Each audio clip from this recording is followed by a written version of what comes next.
اور وہ وقت اب دور نہیں ہے کہ جو محمد قاسم بن عبد الکریم کو پاکستان کے متعلق جو خواب دکھائے گئے ہیں ان کے اندر بڑے بڑے واقعات کا وقت بہت قریب ہے۔ استخارہ تک کے بارے میں ایسی ایسی باتیں کر جاتے ہیں کہ جبکہ نبی کریم صلی اللہ علیہ وسلم نے جیسے قرآن سکھایا ایسے ہی صحابہ کرام کو استخارے کے بارے میں بتایا، استخارہ سکھایا۔ خدارا محمد قاسم کے خلاف بغض کے اندر اتنا نہ بڑھ جائیں کہ آپ اللہ اور اللہ کے رسول اور اسلام کے خلاف اتنا ہو جائیں۔ نحمدہ نصلی علی رسولہ الکریم، اما بعد، اعوذ باللہ من الشیطان الرجیم، بسم اللہ الرحمن الرحیم۔ السلام علیکم ورحمۃ اللہ وبرکاتہ۔ دوستو بھائیو، جو لوگ آج اس بات کو سمجھنے کو تیار نہیں ہیں کہ آج ہم اس وقت میں داخل ہو چکے ہیں کہ امام المہدی کا ظہور ہو چکا ہے، اب انشاءاللہ اللہ رب العزت کے حکم سے ان کی خلافت کا جو نظام ہے اس کا وقت انشاءاللہ العزیز قریب ہے۔ تو بہت سارے خاص طور پہ پاکستانی مسلمان اس چیز کو تسلیم کرنے کو بالکل بھی تیار نہیں ہے۔ محمد قاسم بن عبد الکریم کا جہاں ایک رخ دیکھ کر لوگ ان کا مذاق اڑاتے ہیں، ان پر تانے کستے ہیں، ان کی سچائی کا دوسرا رخ یہ نہیں دیکھ رہے کہ ایک انسان کے بارے میں لوگ اتنے بڑے دعوے کر رہے ہیں کہ یہ آنے والے وقت میں انشاءاللہ امام المہدی ہے۔ تو اس چیز کی بہت سے ساتھیوں کو خوابوں کے ذریعے گواہیاں مل چکی ہیں پوری دنیا سے۔ تو جب ایک شخص کے بارے میں اتنی بڑی بڑی باتیں کی جا رہی ہوں تو وہ شخص جس طرح آج لوگ تانے کس رہے ہیں ان کے اوپر، کم سے کم وہ شخص یہ تو سوچے کہ اگر نعوذ باللہ من ذالک وہ کوئی جھوٹ بول رہے ہیں یا فتنہ پھیلا رہے ہیں تو وہ بندہ یہ تو سوچے کہ میں کم سے کم اپنا جو حلیہ وہ تبدیل کر لوں۔ لیکن قاسم بھائی نے اپنے آپ کو بالکل ویسا ہی رکھا ہوا۔ جب سے پہلے دن سے ان کو حکم ہوا کہ آپ اپنے خواب لوگوں کو بیان کریں، تب سے اب تک وہ جیسے ہیں وہ دنیا کے سامنے ویسے ہی ہیں۔ انہوں نے اپنی کوئی بھی چیز نہیں چھپائی، ہر بات سچ بیان کی۔ تو جب ہم کسی انسان کے بارے میں تحقیق کریں گے تو ہم اس بندے کا بیانیہ دیکھیں گے، ان کو خوابوں کے اندر کیا پیغام مل رہا ہے۔ اگر وہ پیغام شریعت کے خلاف ہے پھر تو ہم ان پہ تانے بھی کر سکتے ہیں، ان کو برا بھلا بھی کہہ سکتے ہیں کہ یہ کوئی نعوذ باللہ نئی شریعت کی بات کر رہے ہیں۔ تو جب ان کا بیسک پیغام ہی یہی ہے ڈریمز کے اندر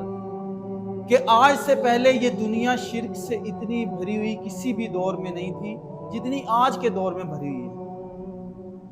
تو بڑے بڑے یوٹیوبر اور جنہوں نے دین کا لبادہ اوڑھا ہوا ہے، ایک دین کا فیس لے کر سامنے آئے ہوئے ہیں، وہ ان پر تانے کسنے کے لیے اور ان کے خلاف ویڈیو بنانے کے لیے بہت سا ٹائم ہے ان کے پاس، لیکن کوئی بھی ایک شخص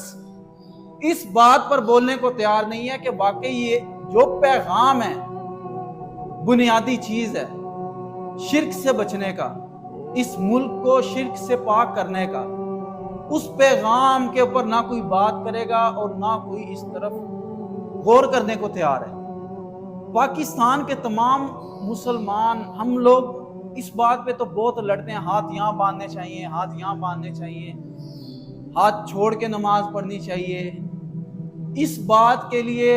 بہت ڈیبیٹ اور بہت ہمارے پاس وقت ہے، لیکن جب اللہ اور اللہ کے رسول کے نام کی بات آئے، دین اسلام کی بات آئے، آج اس دور کے اندر کبھی بھی اتنا جو اسلاموفوبیا کے واقعات اتنے واضح اور اتنے نعوذ باللہ من ذالک کبھی بھی سامنے نہیں آئے۔ اور آج کے دور کے اندر اگر میرے بچے کو، آپ کے بچے کو ایک کانٹا بھی چبھ جائے تو ہمارے دل کے اندر تکلیف اٹھتی ہے، لیکن اللہ اور اللہ کے رسول کی بات ہو، اسلام کی بات ہو تو ہمیں ذرا سی بھی تکلیف نہیں ہوتی۔ تو پھر اس موقع پر ہمیں اپنا اندر ٹٹولنا چاہیے، ہمارے اندر ایمان کا کیا لیول ہے۔ اگر اللہ کے نام پہ اور محمد الرسول اللہ صلی اللہ علیہ وآلہ وسلم کے نام پر ہمارے دل کے اندر تکلیف نہیں اٹھتی، تو پھر ہم اپنے آپ کو دیکھیں کہ ہم کہاں کھڑے ہیں۔ آج ایک صدا گونج رہی ہے پوری دنیا کے اندر، جس بات کا انتظار تھا وہ امام المہدی آج ہمارے درمیان موجود ہیں، بجائے ہم اس کے خلافت کے نظام کی کوشش کریں۔ دیکھیں حدیث قدسی ہے کہ اللہ رب العزت نے ایک قوم کے اوپر عذاب بھیجا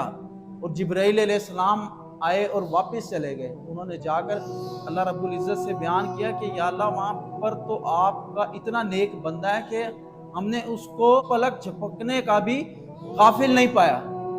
تو اللہ رب العزت نے فرمایا کہ یہ بستی اٹھا کر اس شخص کے اوپر دے مارو، کہ میں نے اس کی عبادت اور اس کے ذکر اذکار کو کیا کرنا ہے، اگر میرے نام کی غیرت پر اس کے چہرے کا رنگ تک متغیر نہیں ہوتا۔ آج ہمارا بھی سیم وہی حال ہے کہ یہ جو لوگ کہہ رہے ہیں کہ امام المہدی عرب ہی ہو سکتے ہیں، جب عربوں کے اندر جہالت اس حد تک جہالت میں وہ گر چکے تھے اور اللہ رب العزت نے آخری پیغمبر محمد رسول اللہ صلی اللہ علیہ وآلہ وسلم کو اس قوم کے اندر بھیجا۔ آج بھی پوری دنیا کے اندر مسلمان بہت زیادہ پستی میں تو گر چکے ہیں، لیکن پاکستان خاص طور پر ان پستیوں کے اندر گر چکا ہے کہ ہر برائی ہمارے اندر اس ملک کے اندر موجود ہے۔ تو اہل بیت تو پوری دنیا کے اندر پھیلے ہوئے ہیں۔ اس بات پر ہم کیوں نہیں یقین کرنے کو تیار کہ سید فیملی سے اہل بیت سے ایک شخص کو اللہ رب العزت نے ظاہر کیا ہے، ان کے ذریعے سے ایک پیغام آ رہا ہے۔ اگر آج ہم اس خلافت کے نظام کی کوشش نہیں کریں گے تو ہمارا نام و نشان تک مٹ جائے گا۔ جن لوگوں کو دلائل چاہیے اس پر احادیث مبارک سے سب دلائل پیش کیے ہیں کہ محمد قاسم بن عبد الکریم پر امام المہدی کی جو حدیث مبارک میں بتائی گئی نشانیاں ہیں، وہ کتنی نشانیاں محمد قاسم پر پوری اترتی ہیں۔ اس کے باوجود بھی ایک نام کے ایشو کو لے کر پکڑ کر اگر ہمیں اس بات کی سمجھ نہیں آ رہی ہے تو وہ چیز غلط نہیں ہو سکتی، ہمیں اس بات کو سمجھنے کی ضرورت ہے۔ محمد قاسم کا فرسٹ نیم ہی محمد ہے، اس کے اوپر جتنے مرضی آپ بہانے بنا لیں۔ اگر یہ بات آپ کو سمجھ نہیں آ رہی کہ محمد قاسم کا نام فرسٹ نیم محمد ہے تو سیکنڈ نیم بھی آپ نبی کریم صلی اللہ علیہ وآلہ وسلم کے نام پر ہے۔ کیوں نہیں ہم قرآن کریم کو کھول کر دیکھتے؟ کیوں نہیں احادیث مبارک کو کھول کر دیکھتے؟ جب محمد قاسم خاتم النبیین محمد صلی اللہ علیہ وآلہ وسلم کا ہی نام ہے، جب یہ بات ہمیں سمجھ میں آ جائے گی تو عبد الکریم اور عبداللہ کا فرق بھی ہمیں سمجھ میں آ جائے گا کہ جو مسلمان خود کو کہتے ہیں وہ اہل باطل کی طرح حق کے مقابل آ کر کھڑے ہو گئے۔ اس پاکستانی عوام نے تو دنیا کو بتانا ہے کہ کیا حق ہے، جبکہ ہم خود ہی اس بات کو سمجھنے کو تیار نہیں ہیں کہ کیا حق ہے۔ اور آج کل بہت سے جو اسلام کا لبادہ اوڑھ کر اپنے ویوز کے چکر میں یوٹیوب چینل چلا رہے ہیں، نعوذ باللہ من ذالک محمد قاسم بن عبد الکریم کے خلاف بغض اور کینے میں اتنا بڑھ گئے ہیں کہ وہ نعوذ باللہ استخارہ تک کے بارے میں ایسی ایسی باتیں کر جاتے ہیں کہ جبکہ